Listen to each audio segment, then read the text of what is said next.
Continue to follow the federal workforce fallout that is impacting many of you and your families. Tonight, we're hearing from a woman who worked for the federal government as a probationary employee. That was until she was laid off last week.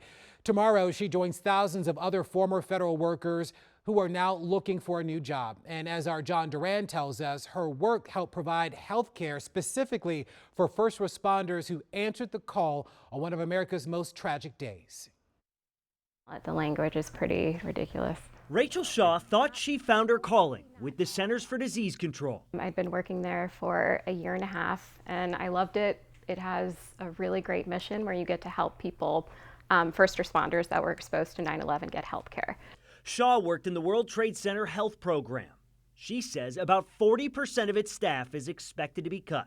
I am worried that people that gave up their health and their well-being to help on 9/11 and in the cleanup after are going to be hurt by these just blanket mass layoffs. Shaw found out she was unemployed hours ago.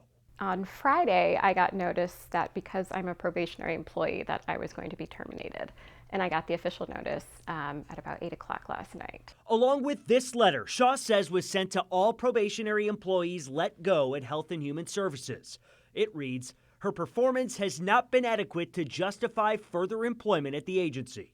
I think that was shocking to a lot of us because we have performance evaluations and support from our supervisors that are in direct contradiction to that. Shaw is a mother and a military spouse. My husband is a fixed-wing pilot in the Army, and they are especially bleeding for fixed-wing pilots because people leave to go to the airlines where you can make a lot more money. Shaw says previous administrations encouraged military spouses to take a job with the federal government because military families move so often. With a federal job, spouses would be able to stay employed throughout those moves.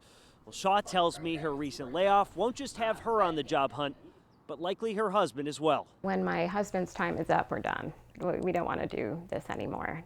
Especially, we know that we're not a priority. We know that he can make much more money outside of the Army. Was that a decision that was made this weekend?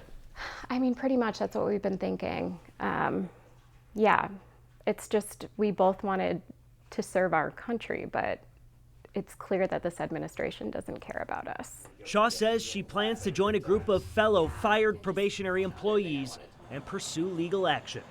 In D.C., John Duran, WUSA 9. All right, count on us to keep pressing for answers about the decisions impacting federal workers when we get